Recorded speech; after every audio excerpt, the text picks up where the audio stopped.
خدا وہ ہے جس نے پوری کائنات کو پیدا کیا ہے، جو ہمیشہ سے ہے اور ہمیشہ رہے گا، اس کے جیسا کوئی نہیں ہے۔ وہی زندگی عطا کرتا ہے اور وہی موت دیتا ہے، اسی ذات کا نام اللہ ہے۔ اللہ تعالیٰ کون ہے؟ کس ذات پر اللہ ہونے کا یقین کیا جا سکتا ہے؟ اس سلسلے میں اسلام نے ایک اصول بیان کیا ہے جو ان معیار پر مکمل اترے اور پوری صفات اس میں پائی جائیں۔ صرف اسی ذات کو اللہ کہا جا سکتا ہے، کیونکہ معبود تو وہی ذات ہو سکتی ہے نا جو سب سے الگ اور سب سے اعلیٰ اور عرفہ ہو، وہ اپنی صفات میں سب سے جدا ہو اور ممتاز ہو۔ عبادت کے لائق وہی ذات ہو سکتی ہے جو یکتا اور مالک دو جہاں ہو۔ اللہ تعالیٰ کی ذات کے تعارف اور اس کو پہچان کے لیے 4 آیات پر مشتمل قرآن پاک میں ایک سورت کا نزول فرمایا ہے اللہ تعالیٰ نے۔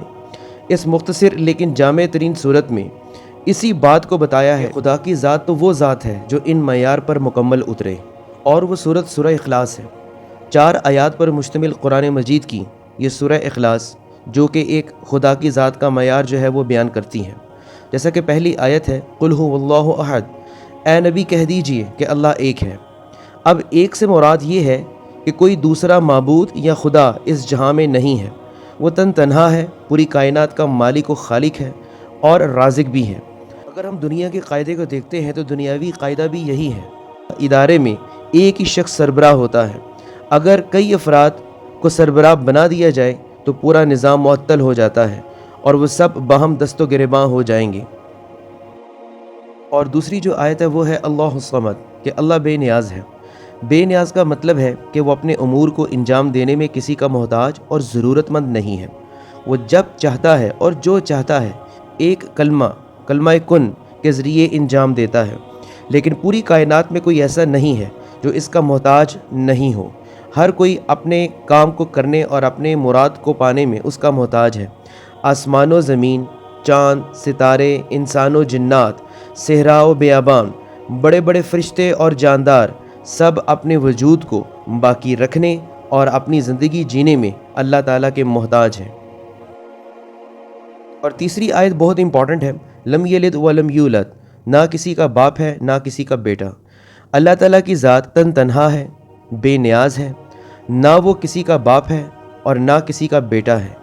وہ نسل انسانی اور دیگر مخلوقات کی طرح توالد و تناسل کے سلسلے سے پاک ہے۔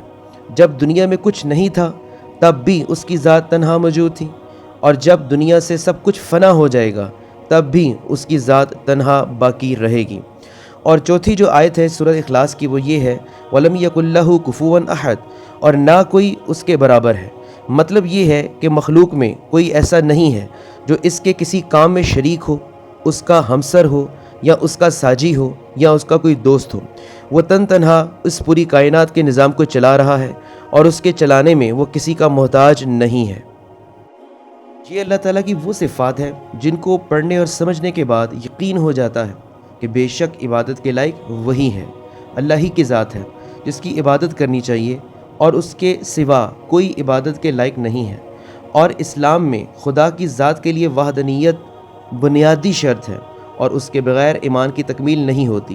البتہ اگر دنیا میں دیکھا جائے تو دنیا میں ایسے افراد پائے جاتے ہیں جو اللہ تعالیٰ کی جانب ایسی باتوں کو منسوب کر دیتے ہیں جو اس کی شان کے خلاف ہیں، اور دیگر مخلوقات میں سے بعض کو اللہ کا بیٹا یا اس کا شریک تصور کرنے لگتے ہیں۔ ایسے لوگوں کے لیے اللہ تعالیٰ نے قرآن مجید میں ارشاد فرمایا ہے، اے ابن مریم، کیا تم نے لوگوں سے کہا تھا کہ اللہ کے علاوہ مجھ کو اور میری ماں کو خدا تسلیم کرو؟ تو حضرت عیسیٰ علیہ السلام جواب دیں گے، آپ کی ذات پاک ہے، مجھ سے کیسے ہو سکتا ہے کہ میں ایسی بات کہوں جس کے کہنے کا مجھے کوئی حق نہیں؟ اگر میں نے ایسا کہا ہوتا تو آپ کو معلوم ہوتا۔ آپ تو اس بات کو بھی جانتے ہیں جو میرے دل میں ہے، اور جو آپ کے دل میں ہے میں اسے نہیں جانتا۔ بے شک چھپی ہوئی باتوں کو بھی آپ خوب جانتے ہیں۔ میں نے ان کو اس کے سوا کچھ نہیں کہا جس کا آپ نے حکم دیا تھا کہ اللہ کی عبادت کرو، جو میرا بھی پروردگار ہے اور تمہارا بھی۔ جب تک میں ان کے درمیان رہا ان کی نگرانی کرتا رہا، پھر جب آپ نے مجھے اٹھا لیا تو پھر آپ ہی ان کے نگراں رہے، اور آپ تو ہر چیز سے باخبر ہے۔ اگر دین اسلام میں دیکھا جائے تو دین اسلام کی جو بنیاد ہے وہ وحدانیت پر ہے، اور جو بھی اس دین میں داخل ہوگا اس کے ایمان کی بنیاد بھی وحدانیت کے اوپر ہے، کیونکہ اگر اس کے مقابلے میں دیکھا جائے تو وہ شرک ہوتا ہے۔ اب وہ شرک جو ہے وہ کسی بھی لحاظ سے اللہ تعالیٰ کو قابل قبول نہیں ہے، کہ نہ صفات میں شرک جو ہے اللہ کو قابل قبول ہے، اور نہ ہی اس کے افعال میں شرک جو ہے وہ اللہ کو قابل قبول ہے، کیونکہ ان الشرک لظلم عظیم، اللہ تعالیٰ خود کہتا ہے کہ بے شک شرک جو ہے وہ ظلم عظیم ہے، کیونکہ جتنی بھی معاشرے میں برائیاں پھیلتی ہیں وہ اس شرک ہی کی بدولت پھیلتی ہیں، کہ جب انسان کسی اور ذات کو اللہ کے مقابلے میں لے آتا ہے، یا جب انسان اپنی خواہشات کو اللہ تعالیٰ کے مقابلے میں لے آتا ہے، یا اپنی ذات کو اللہ تعالیٰ کے مقابلے میں لے آتا ہے، تو تبھی سے اس پوائنٹ سے، اس جگہ سے معاشرے میں برائیاں جو ہے وہ پھیلنا شروع ہو جاتی ہیں۔ اگر کوئی شخص اس کے دل میں، اس کے دماغ میں اس کے ایمان کا حصہ ہے کہ اللہ ایک ہے اور وہی عبادت کے لائق ہے، وہی تمام ضروریات پوری کرنے والا ہے، تو انسان جو ہے وہ کبھی بھی گمراہی کی طرف یا گمراہی کا شکار نہیں ہو سکتا۔ مذہب اسلام میں خدا کا تصور بہت واضح اور عیاں ہے، کیونکہ مذہب اسلام جو ہے مکمل طور پر وحدانیت پر مبنی ہے، اور توحید کے بغیر اس کا تصور ممکن نہیں ہے۔